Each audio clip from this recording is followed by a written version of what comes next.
Praise the Lord. आप सबको जय मसीह की। मैं परमेश्वर का धन्यवाद देता हूँ आज की सुबह के लिए जो परमेश्वर ने हम सबको दिखाई है। मैं इस समय बेंगलोर में हूँ और किसी काम के सिलसिले में यहाँ पर मैं और मेरी वाइफ आए हैं, क्योंकि मेरा बेटा जो है वो मेडिकल कॉलेज में है। उसके लिए कुछ ख़रीदारी करने के लिए हम यहाँ पर आए हैं, कुछ सामान उसको दिलाने के लिए। तो थोड़ा सा मेरे पीछे आपको कुछ अंधकार सा दिख रहा होगा, क्योंकि यहाँ पर प्रॉपर जगह नहीं है, लाइटिंग नहीं है कि सही तस्वीर आपके सामने आ सके। लेकिन फिर भी मैं कोई भी दिन मिस करना नहीं चाहता। मैं चाहता हूँ कि हर दिन आपको परमेश्वर का वचन मिले। तो मैं आपका दोस्त पास्टर राज मसीह बेंगलोर से आपके सम्मुख उपस्थित हूँ एक नया संदेश लेकर। मैं चाहता हूँ कि इस पूरे संदेश को आप सुनें। बहुत महत्वपूर्ण संदेश है, क्योंकि जब मैं आ रहा था बेंगलोर से, मैं आज ट्रेन में आया हूँ और मैं और मेरी वाइफ हैं और मेरी वाइफ की सिस्टर है। तो हम लोग बातें ही करते आ रहे थे, तो मन में एक सवाल आया, क्योंकि बहुत सारी बातें हम करते आ रहे थे वचन के बारे में। तो हम बहुत सारे सवाल परमेश्वर से करते हैं कि परमेश्वर ने ऐसा क्यों करा। जब खास तौर से जब किसी की डेथ हो जाती है तो कहते हैं परमेश्वर ने ऐसा क्यों करा।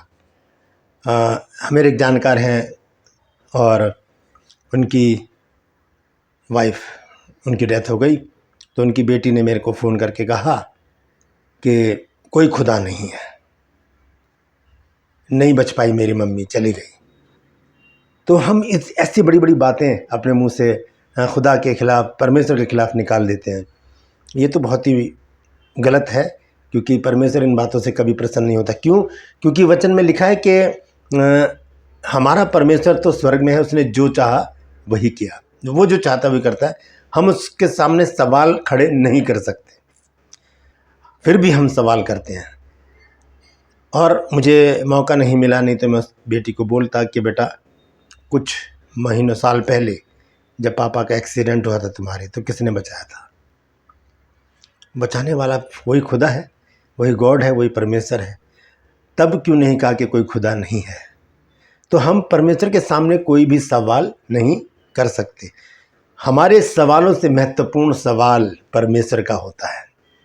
हमारे सवालों से ज़्यादा अहमियत रखने वाला सवाल परमेश्वर का होता है। तो आज एक सवाल है परमेश्वर की तरफ से, उस पर हम गौर करेंगे।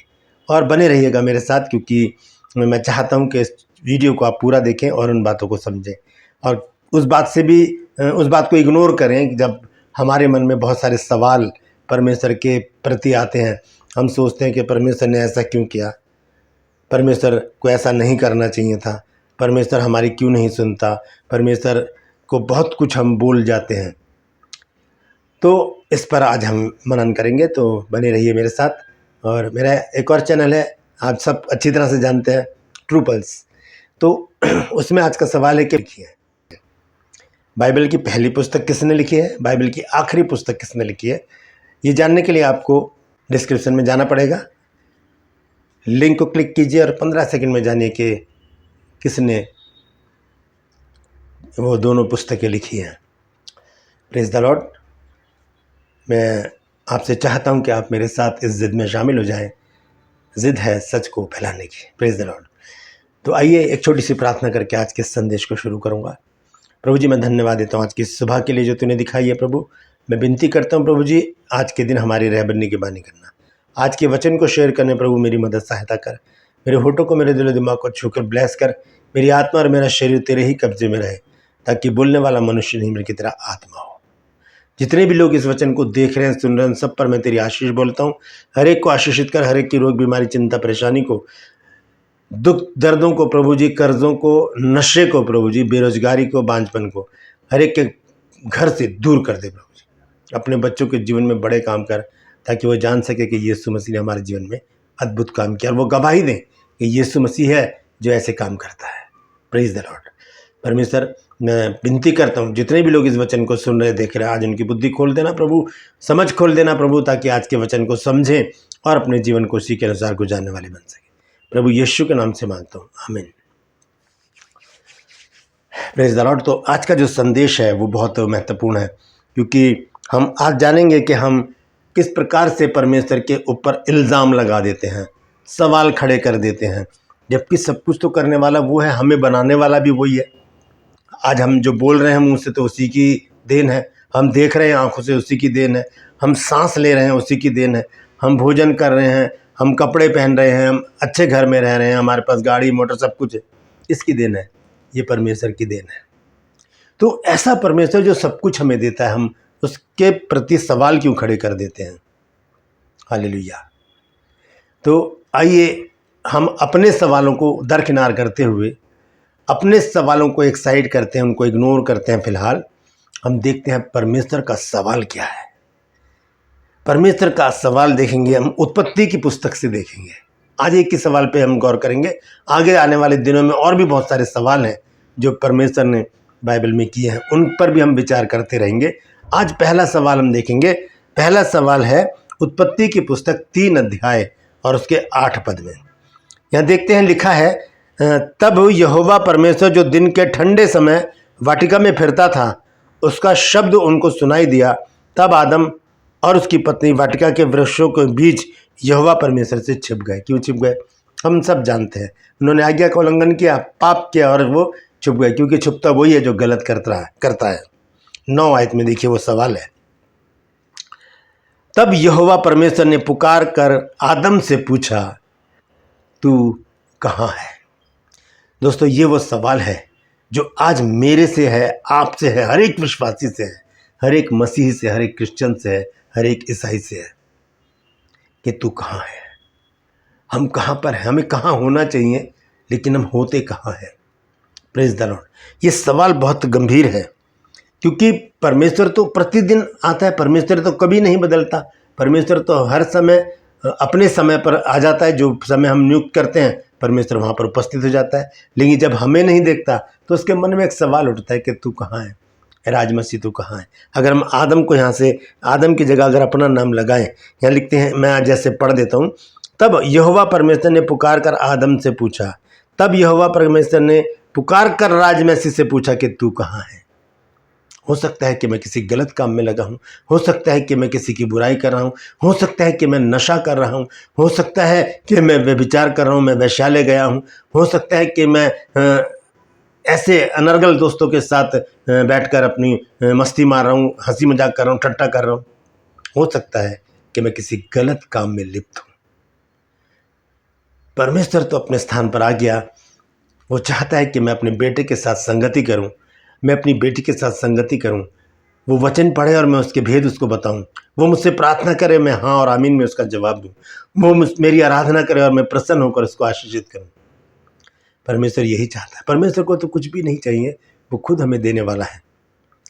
तो ऐसी परिस्थिति में अगर हम कहीं भी हैं, तो परमेश्वर उस स्थान पर आकर, जहाँ पर हमने उसको बुलाया है, वो पूछेगा कि हे आदम, तू कहाँ है? यहाँ लिखा है, आदम से पूछा, तू कहाँ है? Where are you? कहाँ पर हैं हम? ये सोचने वाली बात है दोस्तों, क्योंकि बहुत से लोग जब मीटिंग में नहीं होते, जहाँ पर परमेश्वर के वचन का प्रचार होता है, जहाँ पर आराधना स्तुति होती है, जहाँ पर लोगों के लिए प्रार्थनाएं होती हैं और बड़ी बड़ी बीमारियां चली जाती हैं, बड़े बड़े दुख दर्द क्लेश, बहुत सारी समस्याएं हल हो जाती हैं, ऐसी जगह पर आप नहीं हैं तो आप कहाँ पर हैं? जबकि आपको इनवाइट किया गया है, जबकि आपको वहाँ पर बुलाया गया है। आपको होना कहाँ चाहिए? आपको वही होना चाहिए। हम देखते हैं दाऊद के बारे में, देखेंगे 2 शमूएल 11 अध्याय, पहले पद से मैं पढ़ूंगा। यह लिखा है, जिस समय राजा लोग युद्ध करने को निकला करते हैं, उस समय अर्थात वर्ष के आरंभ में दाऊद ने योआब को और उसके संग अपने सेवकों को और समस्त इजरायलियों को भेजा, और उन्होंने अम्मोनियों को नाश किया और रब्बा नगर को घेर लिया, परंतु दाऊद यरूशलेम में रह गया। होना कहाँ चाहिए था दाऊद को? युद्ध क्षेत्र में। वो राजा है, उसको आगे होना चाहिए था, उसे युद्ध क्षेत्र में होना चाहिए था, लेकिन वो वहाँ पर नहीं था। उसने क्या किया? उसने क्या, यहाँ पर लिखा है कि उसने योआब को और उसके संग अपने सेवकों को और सभी इजरायलियों को, समस्त इजरायलियों को भेजा, और वो तो जीत गए। वहाँ पर उन्होंने क्या किया? अम्मोनियों को क्या कर लिया? नाश कर दिया, और रब्बा नगर को घेर लिया। वो वहाँ पर विजयी हो गए, क्योंकि वो ऐसे काम में गए थे जहाँ पर परमेश्वर की उपस्थिति थी। लेकिन दाऊद जो था वो यरूशलेम में रह गया। यरूशलेम का मतलब है घर। तो दाऊद जो है वो यरूशलेम में रह गया और फिर उसके बाद क्या हुआ, शैतान ने उसके ऊपर कब्जा किया, शैतान ने उसके दिमाग में व्यभिचार का बीज डाल दिया। लिखा है आगे 2 आयत में, सांझ के समय दाऊद पलंग पर से उठकर राजभवन की छत पर टहल रहा था और छत पर से उसको एक स्त्री जो अति सुंदर थी नहाती हुई दिखाई दी। तो ऐसी परिस्थिति में शैतान ने उसके दिमाग में व्यभिचार डाला और हम सब जानते हैं कि उसके बाद क्या हुआ है। कहाँ होना चाहिए? अगर दाऊद युद्ध क्षेत्र में होता तो ये गुनाह से होता? नहीं होता, नहीं होता। अगर हम चर्च में होते तो क्या हम किसी प्रॉब्लम में फंसते? क्योंकि बहुत सी बार क्या होता है कि हम कहीं पर होते हैं और वहाँ पर हम बहुत बड़ी प्रॉब्लम में फंस जाते हैं। क्यों? क्योंकि हमने उस क्षेत्र को छोड़ दिया जहाँ पर परमेश्वर है। अगर हम परमेश्वर की उपस्थिति में नहीं है तो हम कहाँ पर हैं? आज एक सवाल मेरे से है और आपसे है, हर एक विश्वासी से, हर एक क्रिश्चियन से, हर एक ईसाई से है कि तू कहाँ है? जो हमारी जगह है अगर हम वहाँ नहीं हैं तो हम कहाँ पर हैं? दाऊद के विषय में अभी हमने पढ़ा 2 शमूएल 11 अध्याय के 1 और 2 पद में, वहाँ पर लिखा है कि उसने सबको भेज दिया वहाँ पर कि जाओ युद्ध करो, लेकिन खुद घर में रह गया। अगर हम चर्च में नहीं हैं, अगर हम मीटिंग में नहीं हैं, हम परमेश्वर के लोगों की संगति में नहीं हैं, तो हम कहाँ पर हैं? ऐसी परिस्थिति में शैतान के कब्जे में होते हैं हम। शैतान हमें अपनी डुगडुगी पर नचाता है, वो हमसे जो चाहे वो करवाता है, वो हमसे व्यभिचार करवाता है, हमसे गालियाँ दिलवाता है, हमारे बीच में लड़ाई झगड़े कर देता है, हमें फंसा देगा लड़ाई झगड़ों में, हमें दंगे फसादों में फंसा देगा, हमारे साथ कोई भी अप्रिय घटना घट जाएगी। क्यों? क्योंकि हम जहाँ पर हमें होना चाहिए हम वहाँ पर नहीं हैं।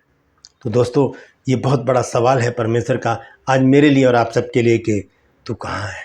हम टटोले अपने आप को जांचें परखें, क्या हम वफादार हैं परमेश्वर के प्रति? हम परमेश्वर के ऊपर तो बहुत सारे सवाल उठा देते हैं कि परमेश्वर ने प्रार्थना नहीं सुनी, परमेश्वर ने ये नहीं किया, परमेश्वर है ही नहीं। हम क्या हैं? क्या हम वफादार हैं परमेश्वर के प्रति? जैसा वो चाहता है कि हम वैसा करते हैं?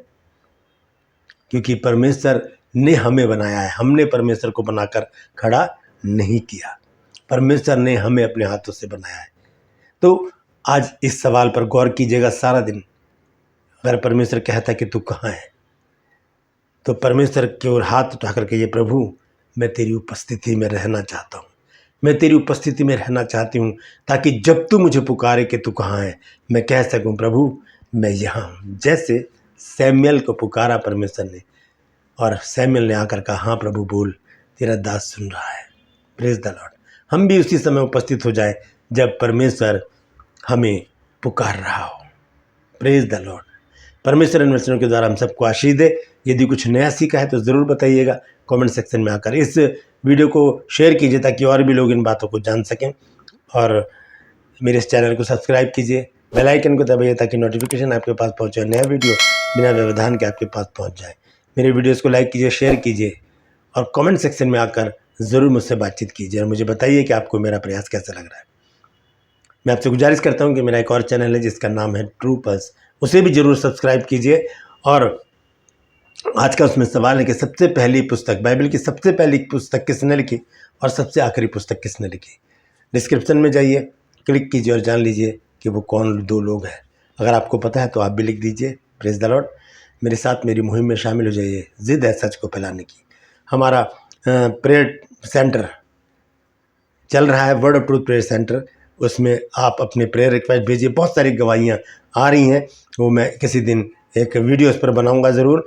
तो बहुत सारे गवाहियाँ वहाँ से आ रही हैं। दोनों बहनें अपने वफादारी से परमेश्वर के काम में लगी हैं और लोगों के लिए प्रार्थना कर रही हैं और लोगों के जीवन में प्रभु काम कर रहा है। तो ये उनके नंबर हैं, आप भी उन्हें कॉल कीजिए और देखिए परमेश्वर के अद्भुत कामों को अपने जीवन में होते हैं। Praise the Lord. आज के लिए बस इतना ही, फिर मिलूंगा एक नए संदेश के साथ, एक नया वीडियो लेके। तब तक के लिए मुझे इजाज़त दीजिए, लेकिन अपना और अपनों का ख्याल रखिए। Praise the Lord.